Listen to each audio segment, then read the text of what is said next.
COVID-19 infections increase risk of long-term brain problems, strokes, depression, anxiety, migraines. Huh? Huh? But the pandemic's over, Jack.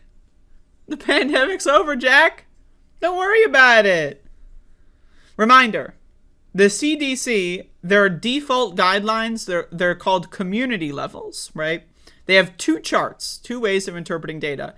Transmission risk, catching COVID, and community levels, right? Now, what is community levels? Well, they factor in how many hospital beds are available. That's right.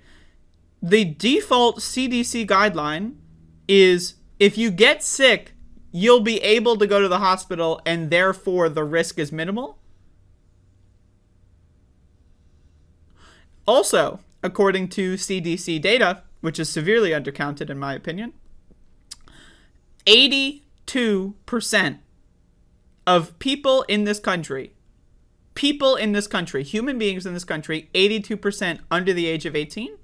So if you're 0 to 18 years old, there is an 82% likelihood you have been infected with COVID at least one time. That's at least one time.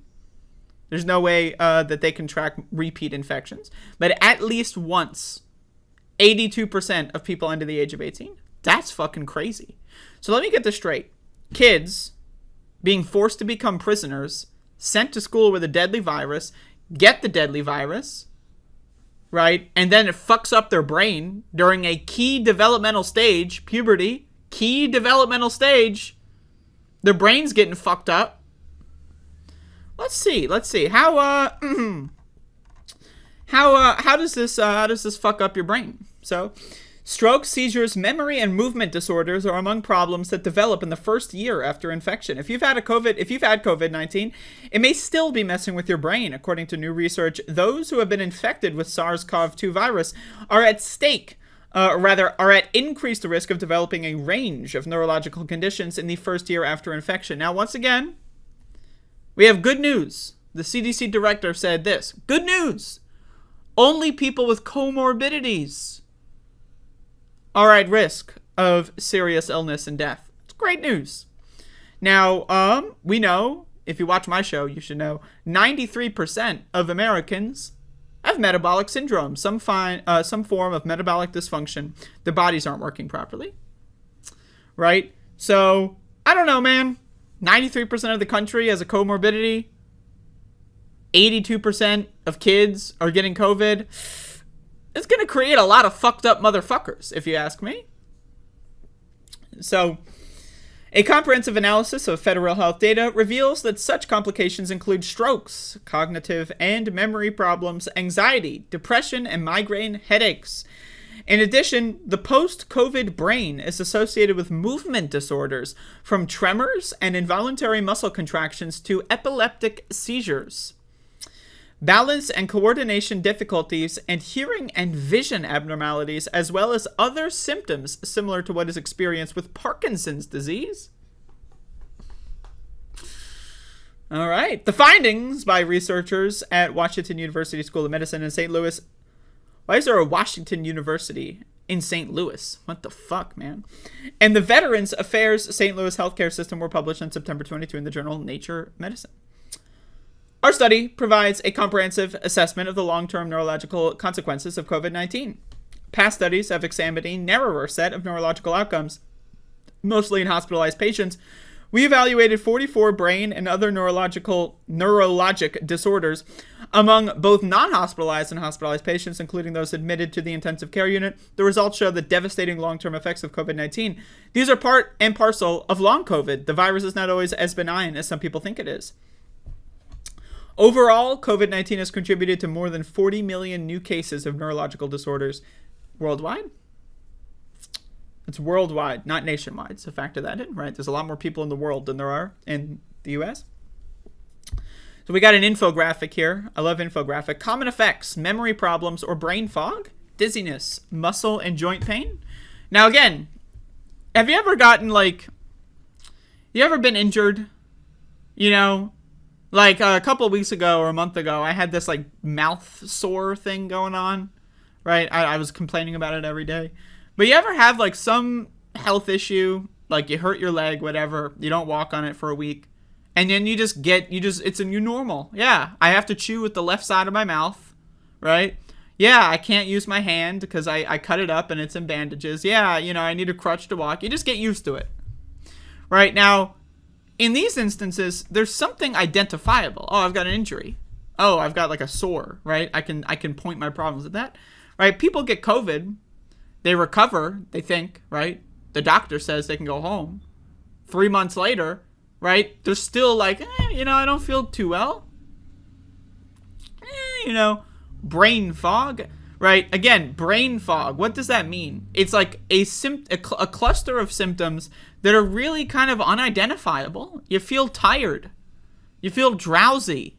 You feel like, and you can't really put your finger on it. That is way harder to really fully analyze compared to like how an injury would affect your life, right? If you get injured, you break your leg, you're on crutches for 6 weeks, you're on or I don't know how long, maybe a month, 2 months, 3 months. You get used to it. You learn to live, right? You learn to live with brain fog, right?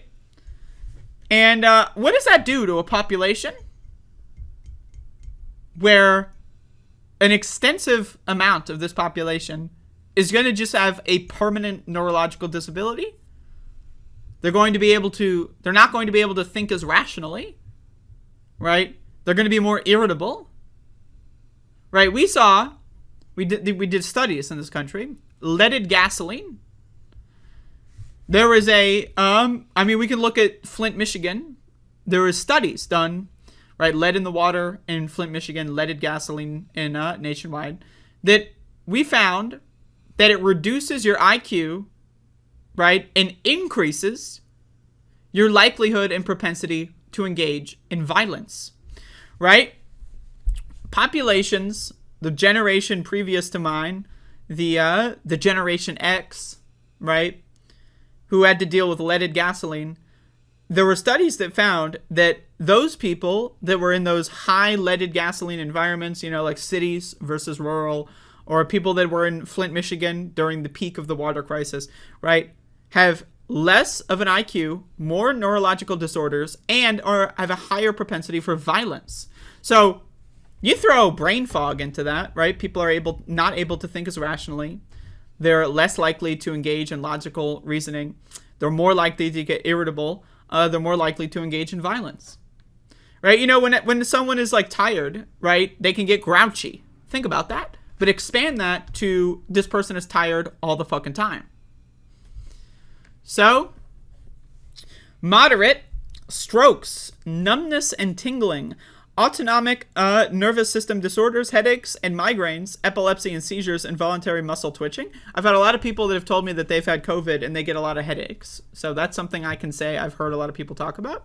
Rare brain inflammation, spinal cord inflammation, prolonged muscle weakness, Parkinson's-like disease, drooping on one side of the face. So, I don't know. You can read the rest of this yourself if you'd like. It's a long, there's a lot more shit there. But I don't want to be here for 3 hours. But again, my analysis here is that, again, we're going to have an entire generation. A lot of people say, oh, the kids are going to be all right. The kids are not going to be all right. I'm telling you this right now. Like, I'm 26 years old. I dodged a fucking bullet on this shit. Right? I'm telling you right now, people younger than me, especially, again, under 18s in this country, under 18s, 82% have been infected with COVID because we forced them to go to prison. School. So, you don't think that that's going to create... There's a lot of young people, right? Generation exponential growth and so forth. You don't think that that's going to create some problems in 10 years from now? 15, 20 years from now? You don't think that having an entire generation with long-term debilitating illness is going to cause problems? I don't know, man. But then again, I don't know. Russia's threatening to end the world. They're going to nuke fucking the whole planet, apparently. So maybe we won't have to deal with that. But, Jesus fuck. There have been studies that said that about 30 to 40% of people that get COVID develop some form of long COVID. So let's imagine 82% of under 18s get COVID. 40% of that 82% develop some form of long COVID, right? We don't have fucking good medical care in this country. Our fucking hospitals don't give a shit about you. Doctors are overworked, understaffed. They don't give a fucking shit about you, right? So just think about it. Think about it.